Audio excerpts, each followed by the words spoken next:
Phone tapping case విచారణలో దాగుడు మూతలు కొనసాగుతున్నాయి. తనకేం తెలియదని ప్రభాకర్ రావు అంటుంటే ప్రభాకర్ రావు చెప్పిందే తాను చేశానని ప్రణీత్ రావు అంటున్నాడు. దీంతో ఇద్దరిని కలిపి విచారించాలని భావిస్తున్నారు సిట్ అధికారులు. అలా అయితే కానీ అసలు బండారం బయటపడేది లేదు. ఇక ఫోన్ ట్యాపింగ్ నిందితులంతా ప్రభాకర్ రావు పేరు చెప్తుంటే ప్రభాకర్ రావు మాత్రం తెలియదు, గుర్తులేదు, మర్చిపోయా అంటూ సిట్ను తప్పుదోవ పట్టించే ప్రయత్నం చేస్తున్నారు. ఇంకా ఇదే అంశానికి సంబంధించిన మరింత పూర్తి సమాచారం మా క్రైమ్ బ్యూరో చీఫ్ రవితేజ అందిస్తారు. రవితేజ, 2 సార్లు ప్రభాకర్ రావును 2 సార్లు ప్రణీత్ రావును సిట్ అధికారులు విచారణ చేపట్టారు.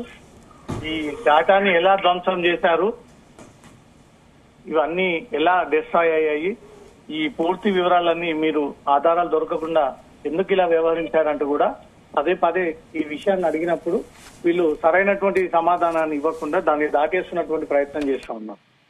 ముందుగా ప్రభాకర్ రావు భారతదేశానికి రప్పించడానికి తీవ్ర ప్రయత్నాలు చేశాయి దర్యాప్తు బృందాలు. తను తీరా జూబ్లీహిల్స్ పోలీస్ స్టేషన్ ముందు చేరుకున్న తర్వాత ప్రభాకర్ రావు తనకు ఏ సంబంధం లేదని, గతంలోనే ప్రభుత్వం ఆదేశాల ప్రకారంగా ఇలా వ్యవహరించారని, ఎవరు ఆ ప్రభుత్వ అధికారులు అంటే నోరు మెదపకుండా వాళ్ళని పేర్లని వెల్లడించకుండా ఎవరి విషయాలని బయట పెట్టకుండా చాలా జాగ్రత్తగా ప్రభాకర్ రావు ఈ కేసు విచారణలో ఆ రకమైనటువంటి సమాధానాలు ఇస్తా ఉన్నాడు. ఇటు ప్రణీత్ రావు విషయానికి వస్తే కూడా తనకు హయ్యర్ బాస్ గా ఉన్నటువంటి ప్రభాకర్ రావు చెప్పడం కారణంగానే నేను ఇవన్నీ చేసి పెట్టాను, ఇది నా సొంతంగా చేసినటువంటి ఎజెండా కాదు అంటూ కూడా ప్రణీత్ రావు ఈ విషయాన్ని దర్యాప్తు అధికారుల ముందు పదే విషయాన్ని తెలియజేస్తా ఉన్నారు. ఇప్పటి వరకు దర్యాప్తులో 2 సార్లు ప్రభాకర్ రావును 2 సార్లు ప్రణీత్ రావును విచారించినప్పటికీ ఏ రకమైనటువంటి కీలక సమాచారాన్ని దర్యాప్తు సంస్థలు రాబట్టలేకపోయాయి.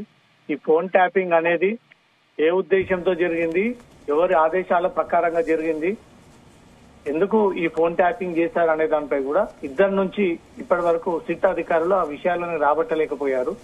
ఏ క్వశ్చన్ అడిగా తనకు గుర్తు లేదని, తను మర్చిపోయానని, తను పోలీస్ పవర్స్ ని మిస్యూజ్ చేయలేదని, ఇప్పటి వరకు నేను ఎక్కడ కూడా సొంత ఎజెండా ఉపయోగించలేదని ప్రభుత్వం ఆదేశించిన విధంగానే, పోలీస్ శాఖ చెప్పిన విధంగానే వ్యవహరించారంటూ కూడా ఇద్దరు ఈ రకమైనటువంటి సమాధానం ఇవ్వడంతో మాత్రం సిట్ అధికారులకు ఏ యొక్క ఆధారం దొరకకుండా చాలా తెలివిగా పోలీస్ తెలివిని ఉపయోగించి వీళ్ళిద్దరు కూడా విచారణ ఎదుర్కొంటా ఉన్నారనే దానిపై మాత్రం ఇంకా కొంత క్లారిటీ రావాల్సి ఉంది.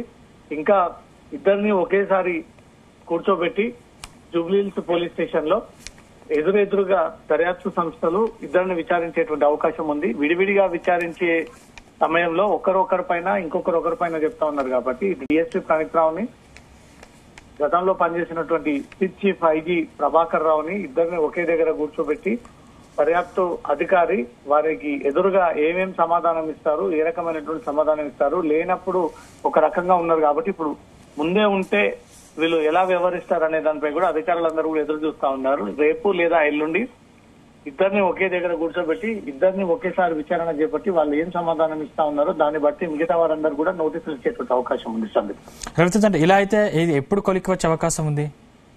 ఈ కేసు ఇప్పటికే ఈ కేసులో ఉన్నటువంటి నిందితులందరూ కూడా కోర్టు బెయిల్ మంజూరు చేయడం జరిగింది. అడిషనల్ ఎస్పీలు, ఎస్పీ స్థాయి ఉన్నటువంటి అధికారులందరూ కూడా బెయిల్ ఇవ్వడం జరిగింది. ఒక ప్రభాకర్ రావుని మాత్రమే ఫోన్ ట్యాపింగ్ కేసులో ఇప్పటి వరకు అధికారులు అరెస్ట్ చేయలేకపోయారు. అరెస్టు చేయకూడదు అంటూ కూడా సుప్రీంకోర్టు ఆదేశాలు ఉన్నాయి కాబట్టి కేవలం విచారణ నిమిత్తమే ప్రభాకర్ రావుని భారతదేశానికి రప్పించారు. ఆ విచారణ చేపడతా ఉన్నారు. ఈ విచారణలో ఏమాత్రం సహకరించకపోయినా, విచారణలో ఇతర అధికారుల పేర్లు, రాజకీయ నాయకుల పేర్లు ప్రస్తావించిన డెఫినెట్ గా వాళ్ళ పేర్లనంతా కూడా ఎఫ్ఐఆర్ లో ఇంక్లూడ్ చేసి వాళ్ళందరూ కూడా నోటీసులు ఇచ్చి అవసరమైతే వారందరినీ కూడా అరెస్ట్ చేసేటువంటి ఆలోచనలో సిట్ అధికారులు ఉన్నట్టుగా తెలుస్తోంది. ఇది ప్రభాకర్ రావు ఒక్కడే చేసింది అన్నట్టుగా మాత్రం పోలీసులు భావించట్లేదు. అప్పటి ప్రభుత్వం ప్రభాకర్ రావుని ఉపయోగించుకొని ప్రతిపక్ష నాయకుల యొక్క మూమెంట్స్ ని తెలుసుకొని వాళ్ళని పూర్తిగా కట్టడి చేసేందుకోసమే ప్రభాకర్ రావుని ఒక మధ్యవర్తిగా ఉపయోగించుకొని పోలీస్ పవర్స్ అని అతని చేతిలో పెట్టి అతని ద్వారా ప్రభుత్వం గతంలో నాటకం ఆడింది అనేది కూడా కొన్ని ఆరోపణలు వ్యక్తం అవుతా ఉన్నాయి. ఇప్పుడు ఇద్దరిని కూర్చోబెట్టి ఒకే దగ్గర విచారణ చేపడితే కొన్ని వాస్తవాలు వెలుగులోకి వచ్చేటువంటి ఛాన్స్ ఉంది. Thank you Raviteja.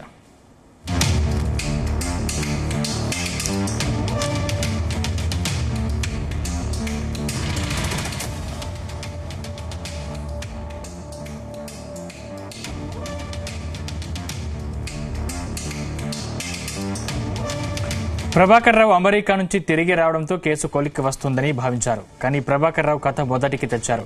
ఇప్పటికే ఈ కేసులో ఉన్న నిందితులంతా ప్రభాకర్ రావు పేరు చెప్పారు. తన డైరెక్షన్లోనే ట్యాపింగ్ కి పాల్పడ్డామని ఆధారాలు కూడా పోలీసులకు సమర్పించారు. కానీ ప్రభాకర్ రావు మాత్రం తనకేం తెలియదని, శాఖపరమైన ఆదేశాలు మాత్రమే ఇచ్చానని చెప్తున్నాడు. అది కాకుండా ఉల్టా సిట్ అధికారులనే ప్రశ్నిస్తున్నాడు. తనపై ఉన్నతాధికారులను కూడా ఈ కేసులో ఎందుకు చేర్చలేదని సిట్ అధికారులనే ప్రశ్నిస్తున్నాడు.